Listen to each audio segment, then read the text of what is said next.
Dimanche dernier, pour celles et ceux qui étaient là ou qui ont vu ou entendu la prédication de dimanche dernier, nous nous étions arrêtés sur un texte fondamental du Nouveau Testament auquel il est toujours précieux, important de revenir. C'était les Béatitudes qui ouvrent le Sermon sur la montagne, ce premier grand discours de Jésus dans l'évangile de Matthieu. Et en fait, la suite est pas mal non plus. Donc, on ne va pas faire tout le sermon sur la montagne, mais il se trouve que pour ce dimanche, on nous propose de lire la suite des Béatitudes. Et c'est ce que nous allons faire. Nous n'allons pas nous priver d'un si beau texte que nous trouvons donc dans l'évangile de Matthieu au chapitre 5, voilà, les versets 13 à 16. Matthieu 5, versets 13 à 16. C'est Jésus qui parle, évidemment. « C'est vous qui êtes le sel de la terre. Mais si le sel perd son goût, comment le rendre de nouveau salé ? Il n'est plus bon à rien, on le jette dehors et les gens le piétinent. C'est vous qui êtes la lumière du monde. Une ville construite sur une montagne ne peut pas être cachée. On n'allume pas une lampe pour la mettre sous un seau. Au contraire, on la place sur le porte-lampe, d'où elle brille pour tous ceux qui sont dans la maison.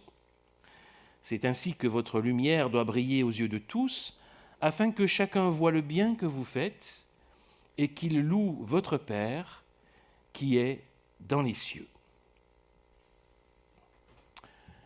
Voilà pour le texte de l'Évangile de ce matin, dans lequel Jésus, comme souvent à son habitude, parle de façon imagée et utilise deux métaphores, deux comparaisons.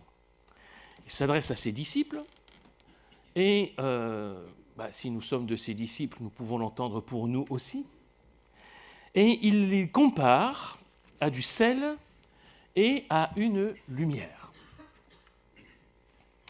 Vous remarquerez tout de suite que ce sont des affirmations, pas des commandements, pas des exhortations. Jésus ne dit pas à ses disciples « Soyez le sel de la terre » ou « Soyez la lumière du monde ». Il l'affirme.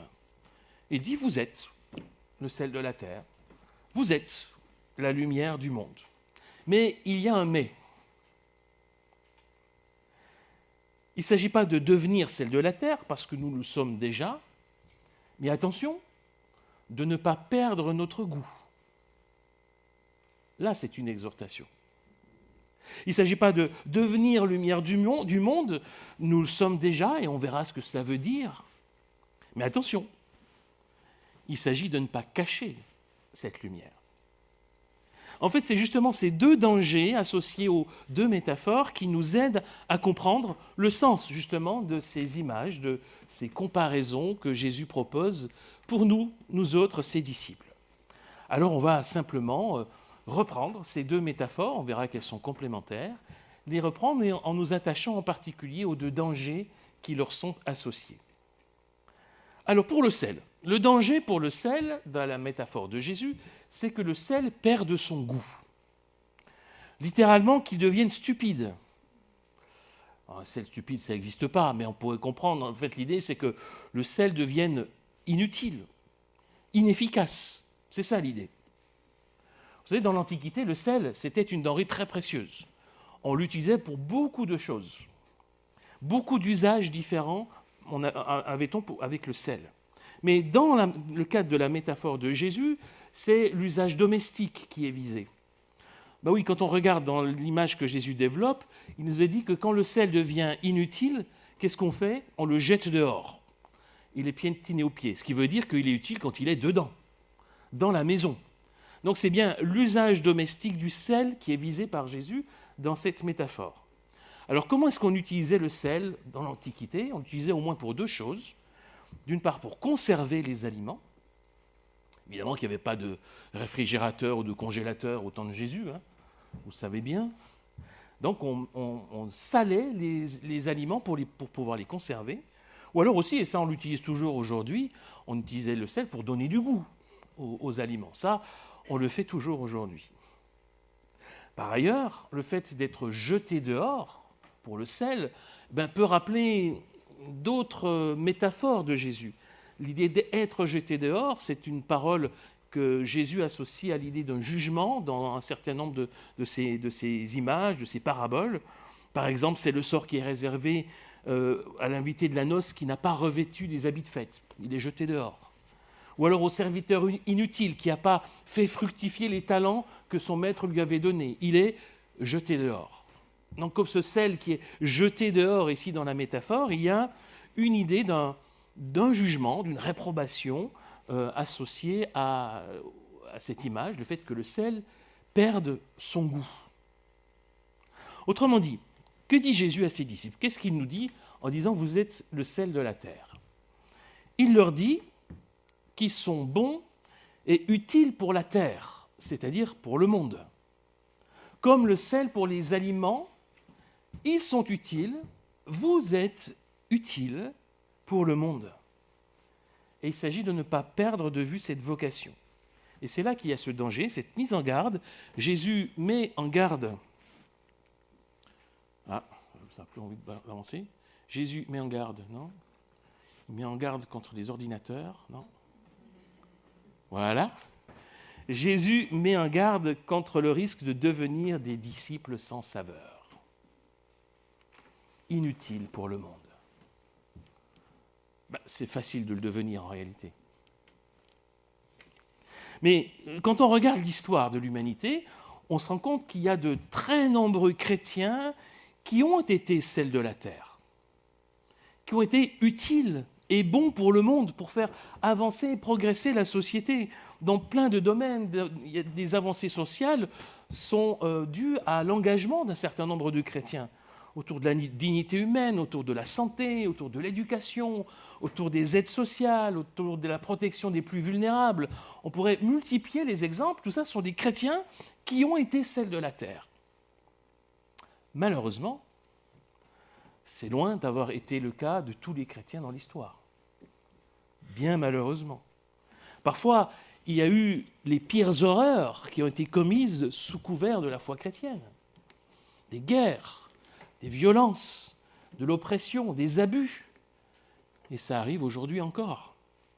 Autrement dit, et là on est en plein dans la métaphore de Jésus, si les chrétiens peuvent se révéler être celles de la terre, utiles et bons pour la société, pour le monde, ils peuvent aussi parfois laisser un goût amer. Et c'est là tout l'enjeu de cette métaphore. En réalité, Jésus interroge la façon dont nous sommes présents, actifs dans le monde. Être celle de la terre. La vocation du disciple de Jésus-Christ, c'est d'être dans le monde comme du sel dans les aliments, d'être utile pour le monde. C'est le célèbre théologien Dietrich Bonhoeffer qui disait « L'Église n'est l'Église que lorsqu'elle existe pour les autres. L'Église n'est vraiment l'Église que lorsqu'elle existe pour les autres. Être celle de la terre. » C'est d'ailleurs intéressant de noter que pour qu'ils conservent les aliments ou pour qu'ils leur donnent du goût, le sel doit se mélanger aux aliments. Il ne suffit pas de poser une salière sur votre table pour que votre plat soit salé. Alors, il faut que vous mélangiez ce sel à votre plat.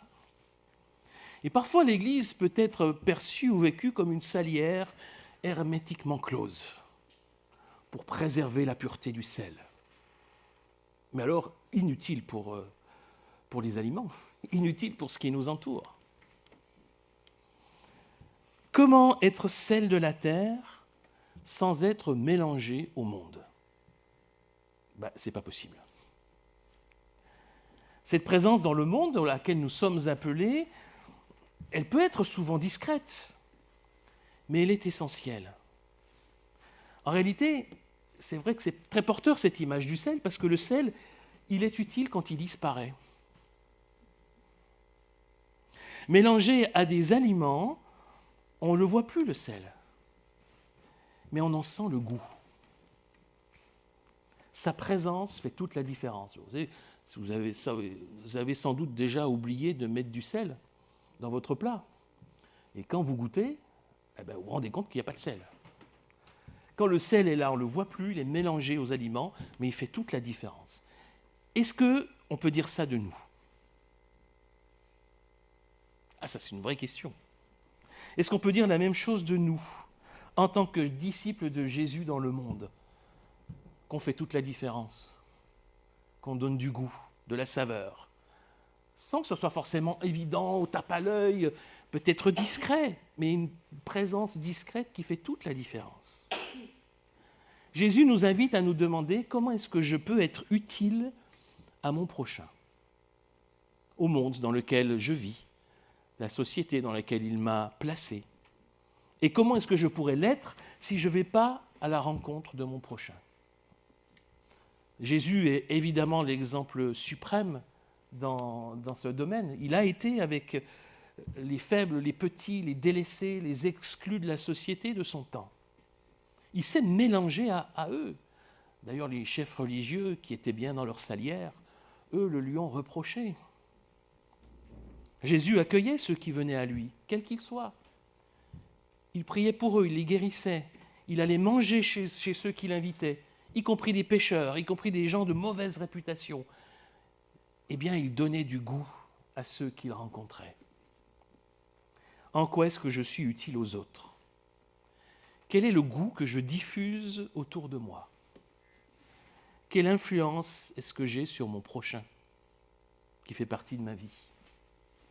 Il s'agit, attention, je ne suis pas en train de dire qu'on doit demain révolutionner la société, ce n'est pas ça. Mais efforçons-nous d'avoir un impact positif sur notre entourage, sur nos amis, sur ceux que nous côtoyons. Apporter la paix, apporter la joie, apporter l'espoir, apporter le réconfort, c'est aussi cela, être sel de la terre. C'est notre vocation en tant que disciples de Jésus. Vous êtes le sel de la terre, mais soyez du sel qui a du goût, qui donne de la saveur. Maintenant, il y a l'autre métaphore, c'est l'image de la lumière. Alors quand on lit cette métaphore, au premier abord, on peut se dire, quand même, c'est surprenant, quoi. Vous êtes la lumière du monde, rien que ça. Il ne faudrait pas que ça nous monte à la tête, quand même. Il ne faudrait pas croire que les chrétiens seraient particulièrement des lumières. Ça se saurait. En réalité, et ça c'est important de se souvenir, que le chrétien ne peut être lumière du monde que dans la mesure où il reflète la lumière du Christ. On n'est pas notre propre lumière, on ne fait que refléter la lumière du Christ. C'est lui, c'est Jésus-Christ qui est la lumière du monde. Le chrétien ne peut briller que de la lumière du Christ. Évidemment que là, il faut s'en souvenir pour rester dans l'humilité et pas tomber dans des délires de je ne sais quel ordre. Et si la lumière du monde, c'est Jésus, cacher la lumière, c'est cacher Jésus. Ah, donc c'est grave, donc c'est important de s'en souvenir.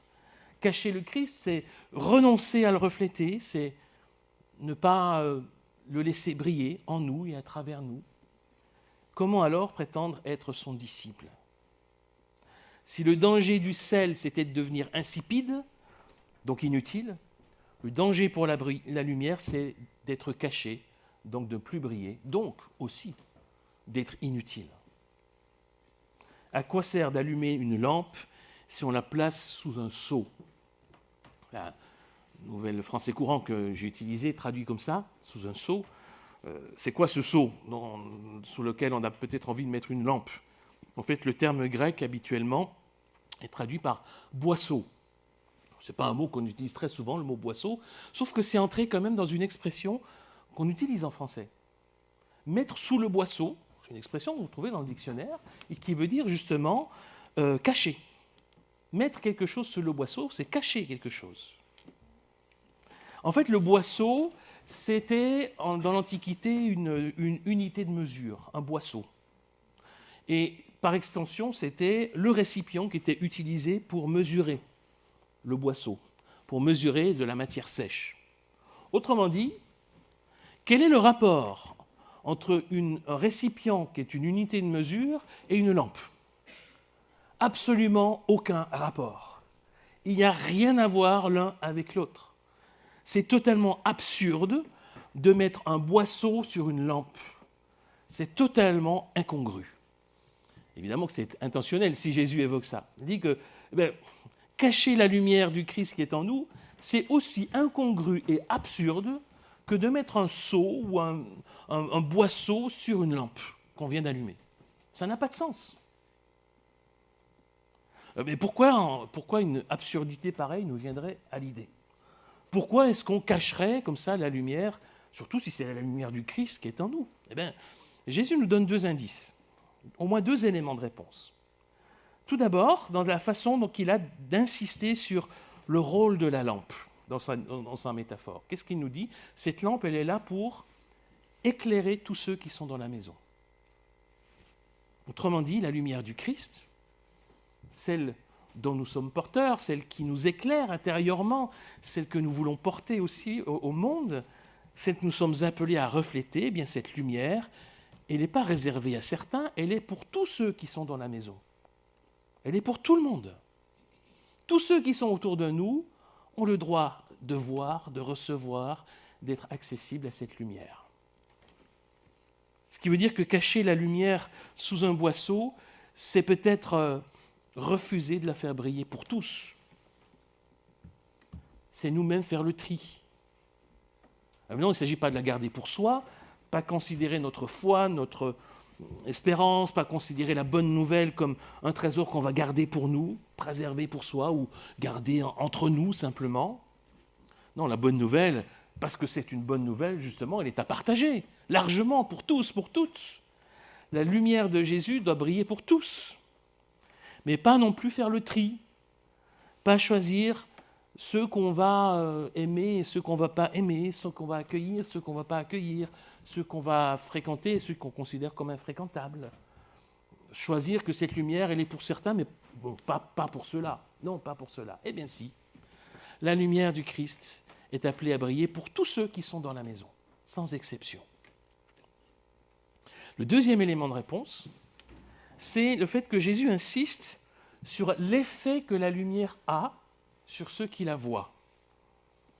Il dit, pour ceux qui sont dans la maison, qu'est-ce qui se passe? Ils vont voir le bien que font les disciples et alors ils vont louer Dieu. C'est ça le but de cette lumière dont il est question. Autrement dit, l'accent, il tombe ici sur ce qu'on fait, sur nos actes, plus que sur nos paroles. Et même sur les belles œuvres, littéralement, qui sont accomplies par les disciples. Et cette lumière que l'on reflète, c'est ces belles œuvres que nous faisons, les choses bonnes que nous faisons à notre prochain, que les gens voient et par lesquelles ils vont glorifier Dieu. Vous remarquez qu'ils ne vont pas glorifier les disciples, ils ne vont pas louer les disciples, ah, c'est bien, vous êtes des gens bien. Non, ils vont louer Dieu en voyant ce que les disciples font.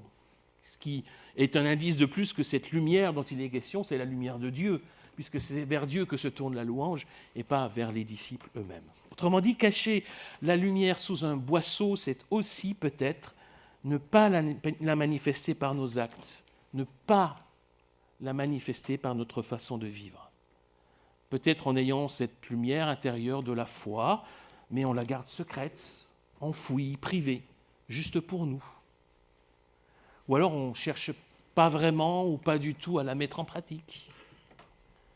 Eh bien, ça, c'est totalement incongru. Vous savez, j'ai déjà dit ça, mais c'est une formule qu'on utilise quand on dit « moi, je suis croyant non pratiquant ». Ben, c'est aussi absurde que de mettre un boisseau sur une lampe allumée. Ça n'a pas de sens. Comment être croyant sans être pratiquant? La foi, ce n'est pas juste une théorie, ce n'est pas juste un avis, ce n'est pas juste une opinion, c'est ce qui anime toute notre vie. Donc forcément, on la vit, on la pratique. Sinon, c'est aussi absurde que de mettre un seau sur une lampe allumée. C'est complètement incongru. La mise en garde est aussi de dire que ce que nous faisons, et ça c'est un danger, peut contredire ce que nous croyons, ce que nous disons même par notre foi. Le contre-témoignage de nos actes vient éteindre la lumière de notre témoignage. Là, il y a une vraie mise en garde de la part de Jésus, où il ne suffit pas, comme ça, de témoigner de sa foi à gauche, à droite, et d'avoir une vie qui contredit ce que l'on professe, ce que l'on dit. Non. Là, ce sera, encore une fois, aussi absurde que de mettre une lampe sous un boisseau, sous un seau. Voilà, je vais conclure simplement en revenant sur ces deux métaphores utilisées par Jésus. Vous voyez qu'elles sont complémentaires et qu'elles sont fortes l'une et l'autre et qu'elles nous lancent un défi. Hein. Vous allez peut-être dire, le pasteur aujourd'hui, il n'est peut-être pas très gentil avec nous. Mais dites-vous que je ne suis pas très gentil avec moi-même déjà, parce que je me sens concerné autant que vous par cette double exhortation. Ces deux métaphores utilisées par Jésus, elles sont importantes pour nous. Et peut-être qu'elles doivent elles doivent être là pour nous titiller un petit peu. Elles ne sont pas là pour nous rassurer. Elles sont là pour nous dire, réfléchis un petit peu à ta vie, à ta façon d'être, et à ta façon d'être au quotidien, dans le monde. Parce que ce sont deux métaphores qui définissent en quelque sorte la façon dont les disciples de Jésus sont appelés à être, à vivre dans le quotidien de leur existence. Pas seulement quand ils sont avec d'autres croyants. Pas seulement quand on est rassemblé en église le dimanche matin au culte ou lors d'autres réunions, ça va, c'est facile, il n'y a pas de problème. Pas seulement quand on est rassemblé, mais aussi quand on est dispersé sur nos lieux de vie, du lundi au samedi. C'est là, et d'ailleurs c'est ça la majeure partie de notre vie. Hein. On passe beaucoup plus de temps en dehors de l'église que dans l'église, c'est normal et heureusement. Donc c'est facile d'être disciple de Jésus le dimanche matin au culte. C'est souvent plus compliqué de l'être au travail, au collège, au lycée, à la fac, dans l'association avec nos amis, du lundi au samedi. Mais c'est pourtant là, du lundi au samedi, que nous sommes appelés à être sel de la terre et lumière du monde. C'est là que Jésus nous appelle. Dans le monde, sel de la terre, lumière du monde. C'est une vocation qu'on pourrait résumer par ces deux phrases et je vais vous laisser simplement avec ces deux phrases en conclusion. Être sel de la terre, c'est être mélangé au monde pour faire goûter la saveur du Christ. Et être lumière du monde, c'est briller de la lumière du Christ pour toutes et pour tous. Comment ces deux métaphores, comment ces deux exhortations nous rejoignent, chacun différemment. Être mélangé au monde pour faire goûter la saveur du Christ, briller de la lumière du Christ pour toutes et tous. Amen.